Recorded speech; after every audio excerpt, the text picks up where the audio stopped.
Welcome to Safe Spaces, the podcast brought to you by Women's Health in Women's Hands Community Health Center.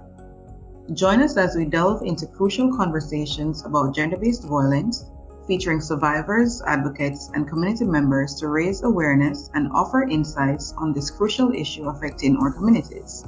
We are your hosts, Leslie and Tomilola.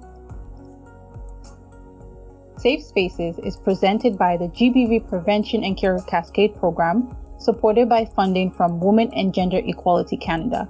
Tune in to this podcast series, available on all major podcast platforms and our website, flourishaccess.ca. Please be aware that this podcast covers sensitive topics such as domestic abuse and gender-based violence. To protect the privacy and safety of our guests, some have chosen to remain anonymous. The content of this podcast is suitable for those aged 16 plus. Gender-based violence affects people around the world and is rooted in gender inequality. Gender-based violence is a major social problem considered a global health problem of epidemic proportions by the World Health Organization 2019. Welcome to our Safe Spaces podcast. Today we will be diving into a deeply important and often overlooked topic, gender-based violence. Gender-based violence is a pervasive issue that affects individuals of all genders around the world, yet it is not often given the attention it deserves. In this episode, we will explore what gender-based violence is, the various forms it can take, and most importantly, the root causes behind this troubling phenomenon. By shining a light on the underlying factors that contribute to gender-based violence, we hope to raise awareness, promote understanding, and ultimately work towards eradicating this systemic issue. Join us as we delve into the complexities of gender-based violence and together strive to create a safer and more equitable world for all. A big welcome to Chichi. Thank you for choosing to be a part of this conversation. Please introduce yourself to our listeners. Thank you, Leslie. My name is Chichi Udor. I'm a survivor of gender-based violence, and while it's been a tough journey, it has actually shaped me into the strong person that I am today. I'm here to share my story in the hopes of encouraging others to find their own strength, even in darkest times. Thank you for that, Chichi. So our first question today is, how do you define gender-based violence and its various forms? I would define gender-based violence as any harmful act that is directed at someone based on their gender.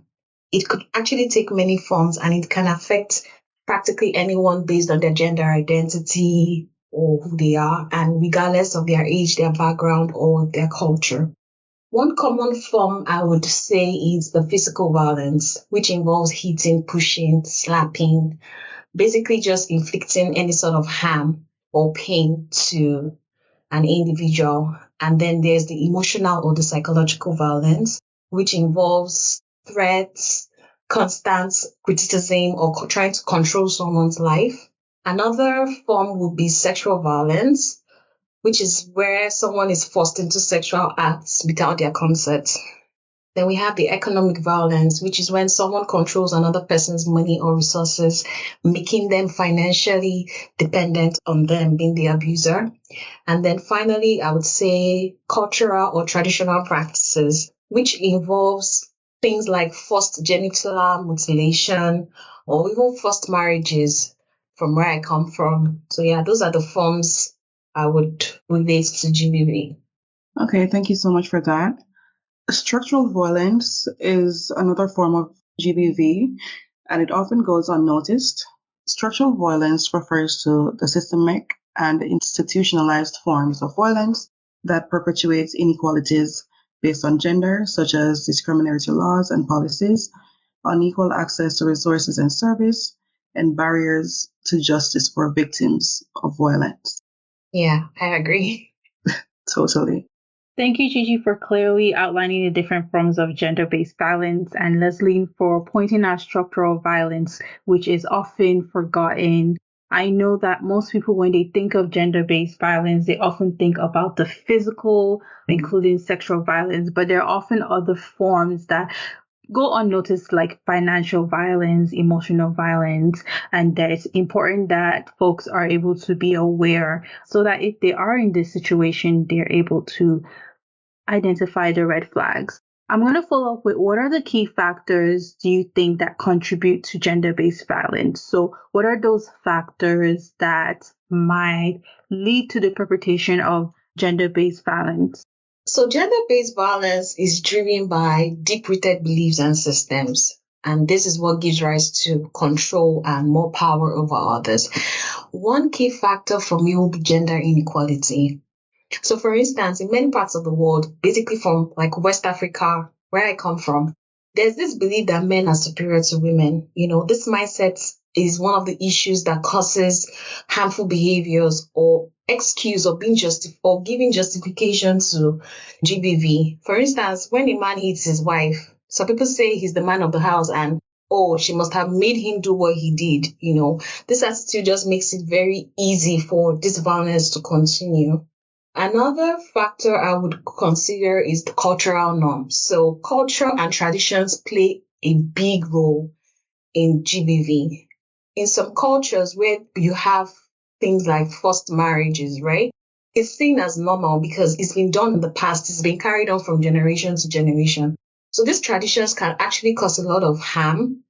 And then the abusers or the people involved become afraid to speak out because it's deeply ingrained in their community. Another factor I would consider is lack of education and awareness.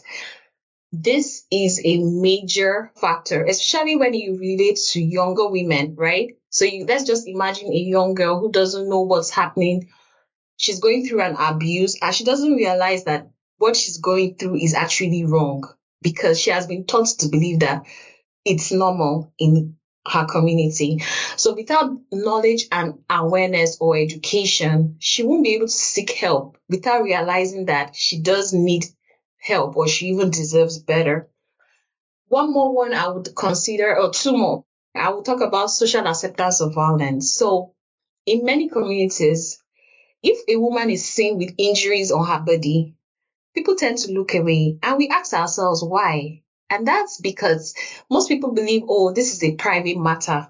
They can handle their situation, especially when people say, oh, we're not going to get involved. But this kind of responses normalizes violence and then it makes it very difficult for victims to get the support that they really need. And then lastly, I would say economic dependence. This is a very significant issue and it's basically when people don't have an income of their own. They are dependent on other people or the abuser in question. They don't have any financial control. So they tend to stay in that situation regardless. Understanding these factors can actually play in real life and help us solve this issue of GBV violence and address the issues, the underlying issues. Thank you for that, teacher. I 100% agree. I like the fact that you pointed out power and control, cultural norms, social acceptance. Those are key factors that contribute to gender-based violence. Specifically, that power and control being a major contributing factors, which I think actually leads to the cultural norm aspect of it. Because you see that power and control between, let's say, husband and wife, parent and child, even between friends. And that is important to note because gender-based violence covers a broad range. It's not just intimate partner. You can see gender-based violence between parents. You can see it between friends. You can see even between a boss and their work and their employee. So that power control truly defines why people who choose to be violent towards another person because they're trying to either show that they have this power or they're trying to control. GBV is often rooted in unequal power relations between genders, where men and boys are often socialized to be dominant and be in control, while girls are often taught to be like submissive and obedient. So that power and control really is a very important key. That's why I know that in a lot of GBV programs, one thing they always touch upon when they do like group therapy or individual therapy is the power and control wheel. And it Yes. allows therapists to show their clients, survivors, like, this is how you recognize the red flags. The power and Right. control wheel kind of guides them through, like, this is what you should look out for. This is how you can get out of the situation. Thank you, ladies, for that. As it relates to the power and control as well, I wanted to say that I do believe in the importance of education and educating our people. A lot of persons are existing in situations and because of cultural norms and people telling them, okay, well, everybody knows that men are superior to women. They don't really understand in some instances that I'm living in a situation where I'm being abused. I'm living in a situation where this is exactly what gender based violence is, which is a part of the reason why I'm so very happy to be a part of this podcast, because I do appreciate the fact that we're building awareness and we're giving women the information that they need and so that they're better able to make decisions and, as Tamilula rightfully said, to identify the red flags so that they're able to address them and to seek the help that they need. So thank you so much for that. The next question I had was, what role do societal norms and patriarchal structures and cultural beliefs and traditions play in perpetuating gender-based violence, and why is understanding these root causes important? Thank you for that question. I would start by defining them just so that we have some level of clarity. So, societal norms are like unwritten rules about how people should behave based on their gender. So, in many societies, men are expected to be dominant, while women are expected to be submissive. This sort of unwritten rules, they're not like entrenched in a book, but like everybody just knows that this is how it should be, right? They tend to kind of lead to situations where people tend to control or abuse other people just because they may feel that it's an acceptable way of life. And then when the society views this as an acceptable way without trying to enforce anything, it creates an environment where GBV can thrive. Based on the patriarchal structures, these are systems where men hold more power and authority over women. This is seen in so many cultures here where men are, it's more like they are the men of the homes, they are the decision makers. Women are often perceived to be obedient and supportive, like they can't drive decisions, they only support. This imbalance of power can make it very difficult for women to speak out against violence or even seek help. And there may now be forms of like, say, fear of retaliation or not even being taken seriously. It's very easy for men to justify their behavior when they seem to hold all the power. I would also talk about cultural beliefs and traditions. This can also perpetuate GBV in the sense that some traditions may view women as property or place them as high value on preserving family honor, which then leads to wrong practices like honor killings or even forcing kids of 11-year-old to marry people of 30-year-old, stuff like that. This kind of violence is sometimes justified as a way to protect these cultural values. And even, for instance, if you look at some communities where a woman might be forced to stay in an abusive marriage because it's seen that divorce is an abomination or is dishonorable. In those kind of situations, those are cultural beliefs or traditions that tend to put them under the shell. So understanding these root causes or how crucial they are, because it will help us to see that GBV is not just about individual acts of violence. It's more about a larger system that supports and excuses this violence. So when we understand how this cultural beliefs, societal norms, patriarchal structures contribute to it, we can now work to change these systems and then help create a society where everyone is treated with respect and dignity. That's what I would say regarding that question. Thank you so much. I do believe as well that with the cultural norms, even when the stigma that comes with women speaking up within their culture, even within their own families, is even to other women as well, because in some cultures, You have the women in the families who, when let's say their daughter is married to someone who is abusing them and they come home to say, oh, mom, this is happening, the mom would be like, okay, but it's okay. He loves you. Yeah. And that too is a contributing factor that deters these women from seeking help and from speaking up and from having conversations. And another part of it that is really troubling is the fact that men too will not want to touch these women after. They will not want to marry them after. They will not choose them after, because in the communities they're going to be looked upon as, oh, she's a troublemaker, she's a problematic woman because she spoke out about these things. Yeah, everything you said is so true because, like, especially for Black communities, you hear their mother, especially for young girls, people who get married and say they try to reach out to their moms. Most things you hear is, oh, that's the way marriage works. It has its up and down. I too had that experience, but I'm still in the marriage, so you have to toughen it out. And it's funny because these are people that the women look up to as role models. I mean, their mothers, right? In marriage. These are people that, oh, okay, my mom could stay in this marriage. If she could rough it out, then I think this is just how it works. So everything you said is really true. Yeah. So traditional gender roles and stereotypes can normalize violence or justify it as means of asserting dominance or control. For example, the idea that men should be tough and in control can lead to aggression and violence towards women who challenge these norms.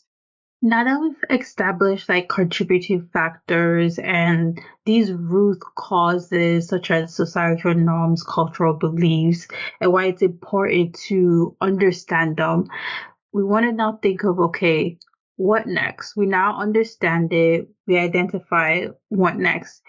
And I know that community-based programs are very integrated in supportive services in Canada. So once women are in these situations and they want to leave and be free from violence, they need support. And that usually get this support through community-based programs.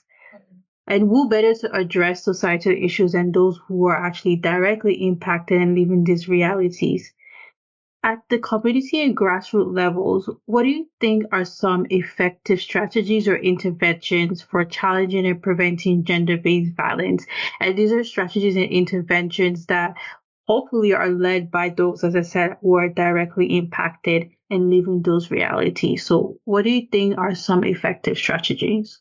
One effective strategy I would like to talk about will be the community education and awareness campaign. So, having programs that are focused on educating people about GBV, why it's harmful, how it can be prevented. For example, hosting workshops, public forums, even school programs can challenge these harmful stereotypes and also help promote a healthy and a respectful relationship. And then when more people are aware that they are better equipped to recognize and stand against GBV in their communities.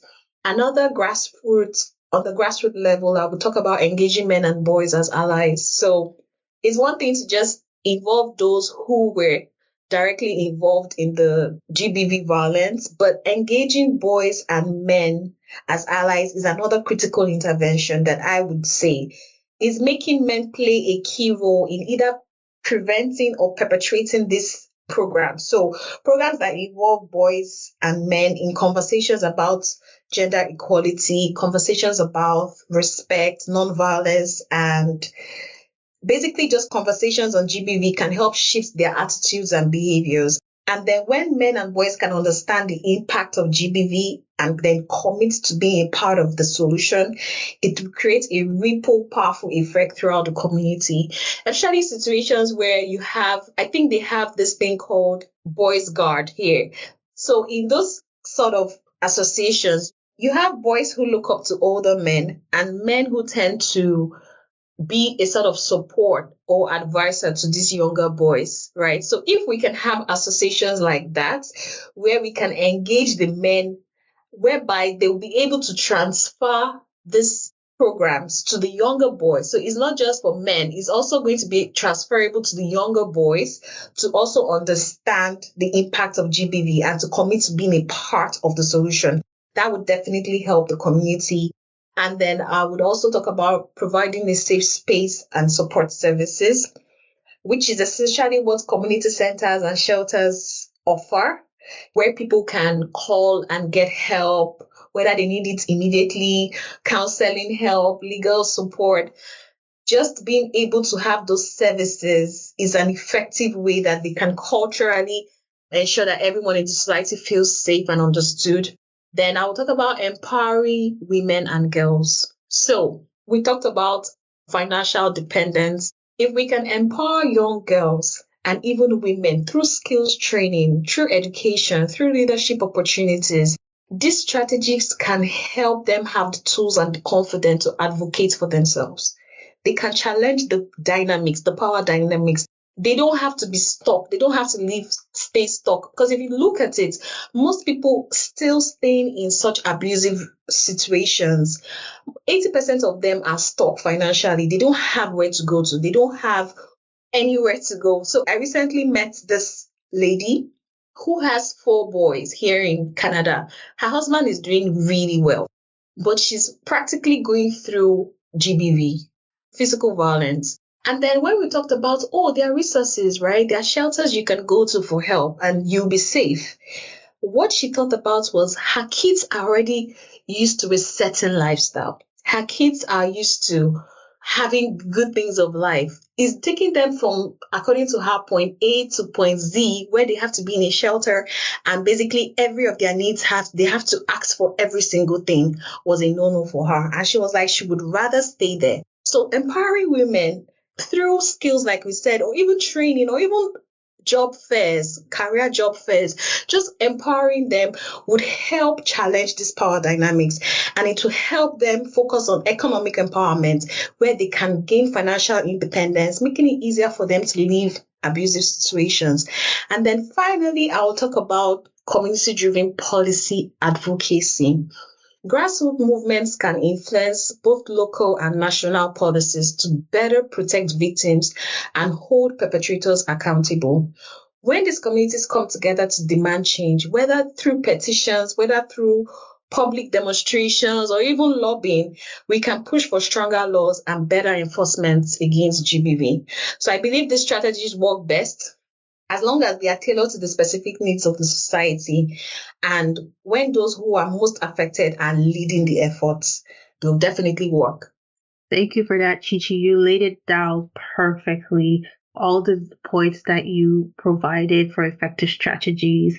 Education and awareness raising campaigns, very, very important. It allows you to reach a broad audience. That's the great part about campaigns. And it can even be digital too, because that allows even farther reach. You spoke about engaging men and boys, especially boys. I think it's very, very important. Changing societal's norm of GBV, it really does start with the younger generation. So boys having great mentors, which can show them what real masculinity is and not toxic masculinity, trying to show them to kind of go free from the normal gender norms that kind of perpetuate violence and that power and control.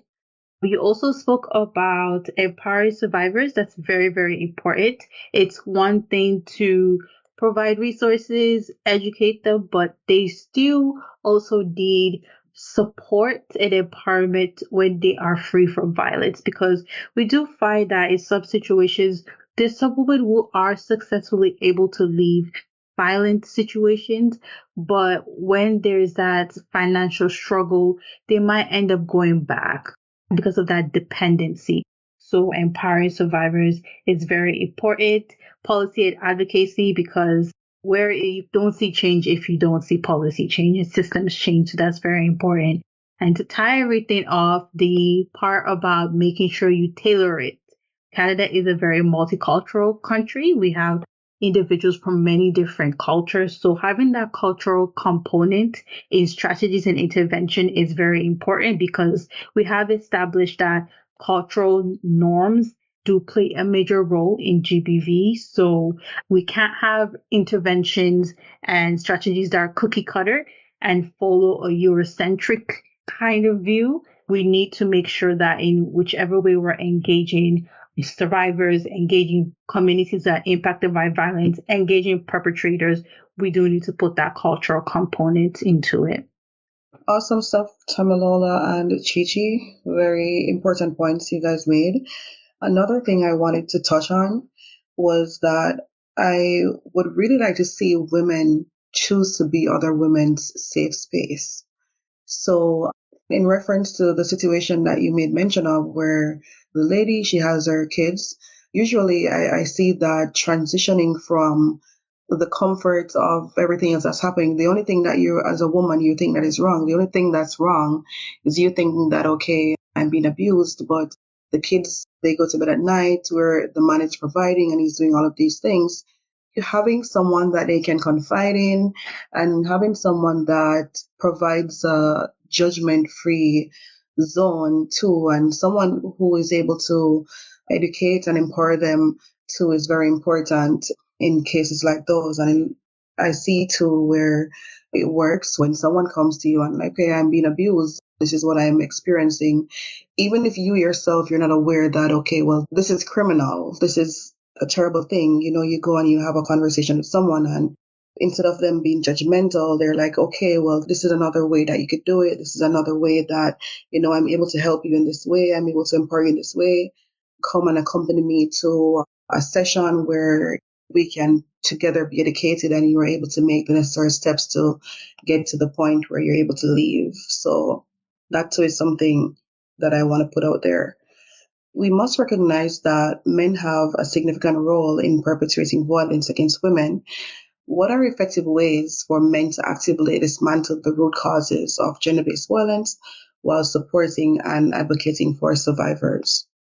To answer that question, since GBV stems from power imbalances and harmful stereotypes, men can be powerful allies in creating a change by taking proactive steps.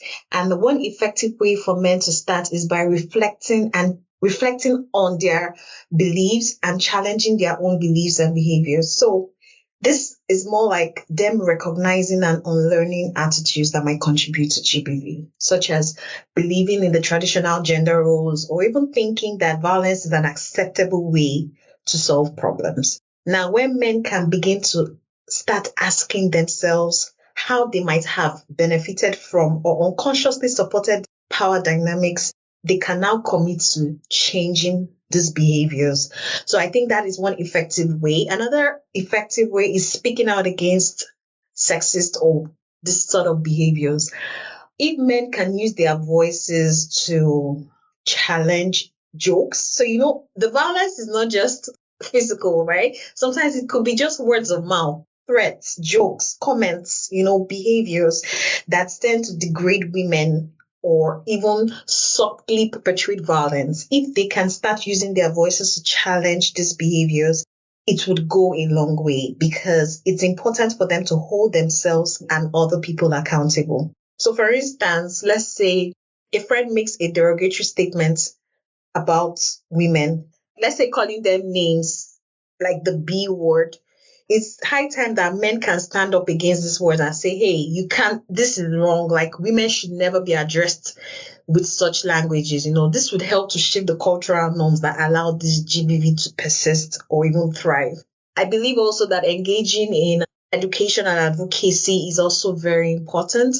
Men can participate or even lead these workshops sometimes. They can join campaigns. They can get involved in community programs that tend to help end GBV. So by educating themselves and others about the root causes of GBV and the importance of gender equality, they can help to create a more informed and supportive community. So once they are active, being active in these spaces shows that they are serious about it and they are ready to prefer a solution. Another thing I will talk about is supporting survivors.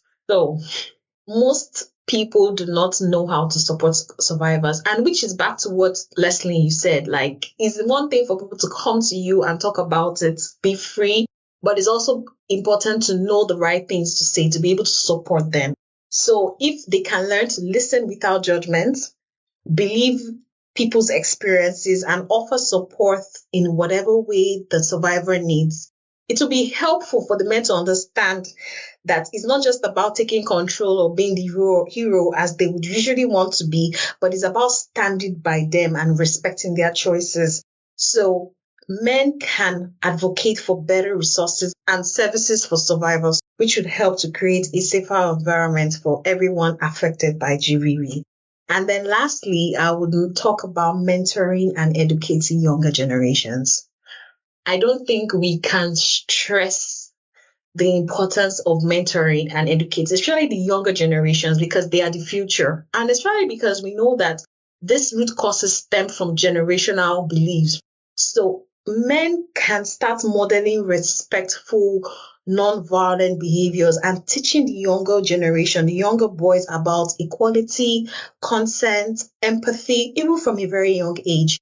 So when we start raising our boys to value and respect women as equals, when we can break the cycle of violence and build a future where GBV is less likely to occur, it would make a lot of difference, right? And it doesn't have to start from the schools. It can start from the home.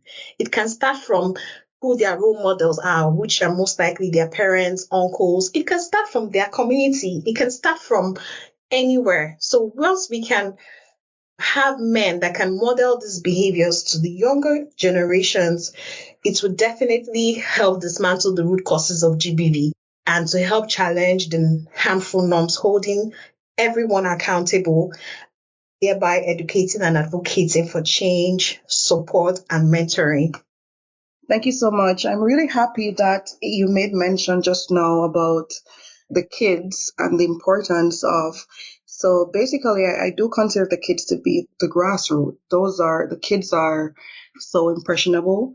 And when kids are existing in homes where they're seeing violence, right? And when they're existing in homes where they're exposed to violence, they tend to mirror the behavior because the kids are looking to us for guidance. So, us as parents, I think it's important to address the behaviors within the children. And if we're existing in homes where there's violence being perpetrated and the kids are exposed to it, I think it's our responsibility to have the tough conversations with the kids. And in some cases, because we're not exactly sure of the words to use, that's when the resources that are available or that we take advantage of these resources and seek external help, right? Another thing is because the kids sometimes are not even so willing to come, in most cases, they're not going to come and they're going to say, Mom, I see this happening. They're in a lot of cases, they're not going to do that. So that's why it's important to have the conversations with them and to help them to process their feelings. And rather than have them internalize and become bitter over the situations and grow into the same men that they see their father be. So that's educating the kids too, educating the men trying to have them to be better role models or trying to encourage them rather to be better role models to their children. And this even speaks to the girls in the homes too, right? So having girls in homes where violence is happening, they sometimes think that it's okay. So it comes back down to, oh, I saw my mom accepting this, so it's fine. Stuff like that. So thank you so much for that. And if the men intervene as well when they see acts of violence, even outside of their own homes, acts of violence being perpetrated against other women, if they intervene and they encourage their fellow men and they empower and educate their fellow men as well, then we can also avoid or eradicate the issue of gender-based violence from a man's perspective. Just to add to what you said, so you know how the first role models for babies, let's start with before we have the kids, right? Like babies that are born, their very first role models are their caregivers, which are most likely their parents or the people who are constantly with them. Now, this is a question I'm going to kind of throw back or we can rub minds on. But if in a situation you're a girl child and you've witnessed violence from your father to your mom, and in that situation, you see the tears, you see the pains, But because of the cultural and say Christianity, you still see the God factor between both of them and how they still tend to say, we love each other, right? How do you think the girl child can even learn that that is GBV or that is an unacceptable behavior? Okay, so that's a very good question, actually. Thinking about it, when the young girls, they're in the homes and they're seeing these things happening, but then the parents are still being loving occasionally, it really is a confusing situation, right? Right. It really is, because now you're wondering, do they love each other or do they hate each other? Right? So Or you even tend to wonder, like, is this really how marriage is? Like, is this what the ups and downs are? right, I'm telling you. So when they have their own lives, they're gonna be like, well, some days it's like this. That's what I Exactly. saw. That's Yes. what's happening. Yeah. But I can't emphasize enough. The girls in the home, especially, we talk often about the boys and mirroring the behaviors, but then the girls too, we don't want them to believe that this isn't the norm. Mm-hmm. Having a toxic relationship is not okay. So I don't know, like for I would say, like, if I were to be in that kind of situation, I believe as an individual, for the mother, it's her prerogative, it's her choice to say, okay, I know this is wrong, but I want to be in it. For most reasons for them is, oh, my kids, I don't want them growing without a father. But I think it's important for the mother to address that behavior to her daughter because she wouldn't know any better and she's just going to believe that that's how it works and to let her know that this is an unacceptable behavior. I know the risks. I know that this is wrong. I don't want to be here, but I have decided to make the choice to stay in it. I don't want a situation whereby you are caught in this sort of experience. I want to believe that you'll be able to make a better choice than I have. But I just believe that, like, if they're able to do that or teach that to their girl kids, it registers that this is wrong, right? And then they know that, okay, at the end of the day, they create more awareness. Because even as a child, like when you tell them that, you see that they will go back and they'll want to research on what this behavior is. But I believe that once the mother can just let her child know that this is unacceptable, this is wrong, either way, I am still here or I'm making plans. But just addressing it at that nipping time is very, very important. I agree with you. I do believe that it's important for a mom to have the conversation with her girls, right? With her daughters. I do believe it's important to have that conversation to say, okay, this is happening, but it's not the way it's supposed to be. But my concern in a lot of these cases is it not that the kids, they are more visual learners? It's believing more of what they see than what they hear. So as much as it's important to have those conversations, I do agree 150%. Because if I were in a situation like that, then I would want to be able to say to my daughter that, okay, listen, mommy, this is not what it's supposed to be. It's just happening right now. And, Chichi, as you said, I think maybe even taking your daughter to therapy or seeking external, because at that point, your daughter is going to be in such a state of confusion that they're not even going to be sure if they should accept what you're saying. So maybe seeking external help at that point would be something that could cement in their brains or in their selves to know that this is not what it's supposed to be, this is not acceptable behavior, this is not what you should accept from any man going forward. What I will add to it is I do agree that women should speak to their daughters, like Chichi said, this is the situation I'm in, but this is not the right situation. This is how relationships should go.